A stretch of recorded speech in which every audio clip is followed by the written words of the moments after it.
నువ్వు ఒక మాజీ ఎమ్మెల్యేవి. ఎవడు నువ్వు వెళ్తే నీ కారు అక్కడ ఉంటే ఎవడు వెళ్తాకి వెళ్ళేదా? పెళ్ళిళ్ళకి ఎవడు పెళ్ళిళ్ళకి వస్తాకి వెళ్ళేదా? వచ్చావు, దిగావు, నీ కారు ఎక్కడ ఉండాలి? పార్కింగ్లో ఉండాలి. ఎవడొస్తే నువ్వు ముందు వస్తే నీ కారు వస్తుంది, నేను ముందు వస్తే నా కారు వస్తుంది. నేను వస్తున్నాను నా డ్రైవర్ పెడితే కావాలని ఆ విజువల్స్ చూపిస్తా, మీకు ఇస్తా. మీ మీడియా వాళ్ళందరి దగ్గర లేవు. నా కారుకి కెమెరా ఉంది. నా కారు పెట్టిన తర్వాత వాళ్ళ డ్రైవర్ ఏ విధంగా తీసుకొచ్చి కారు పెట్టాడు. ఎవడైతే కళ్యాణ మండపంలో ఉన్నటువంటి సెక్యూరిటీ వాడు 3 సార్లు చెప్పాడు, వాళ్ళు వచ్చేస్తున్నారు, వాళ్ళ కార్లు వచ్చినాయి, కొద్దిగా పక్క పెట్టని. వస్తే రానిమని చెప్పి అంటే వస్తే రానిమంటే అది గౌరవం అదా ఇచ్చేది? చదువుకున్నటువంటి సంస్కారం అదా? బూతులు తిట్టావు అనకపోతే గొప్ప పని చేసావు అబ్బాయా, నువ్వు కాబట్టి పెట్టావు అబ్బాయా కార్లు అడ్డం, శబాష్ నువ్వు వెళ్ళాకే వెళ్తావు అబ్బాయా అని అనమంటావా?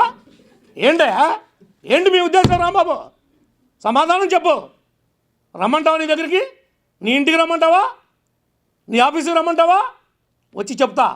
నా తప్పు అంటే చెప్పు, అంతే తప్ప నీకు నోరుంది కదా అని ఆంబోతులాగా అరవమాక, రంకిలేయమాక. నువ్వు ఆంబోతు అని తెలుసు, రంకిలేస్తావని తెలుసు. నీ రంకిలన్నీ మొన్న ప్రజాక్షేత్రంలో నీ కూరలు తీశారు, నీ పేకలు తీశారు. పేకలంటే పొడిచే కొమ్ములు ఉంటాయి, ఆంబోతు కొమ్ములు ఉంటాయి కదా, అవన్నీ కూడా ఎరగదీశారు. ఇంకెందుకు రంకిలేస్తున్నావు? ఎవడి మీద వేస్తావు రంకిలు? నువ్వు వేసావు, నీ జగన్ వేశాడు. వై నాట్ 175 అన్నాడు. ఏమైంది?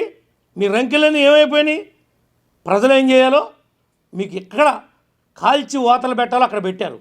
అంటే ఆ వాతలు చూపించుకుంటానికి కూడా లేనటువంటి రహస్య ప్రదేశంలో పెట్టారు.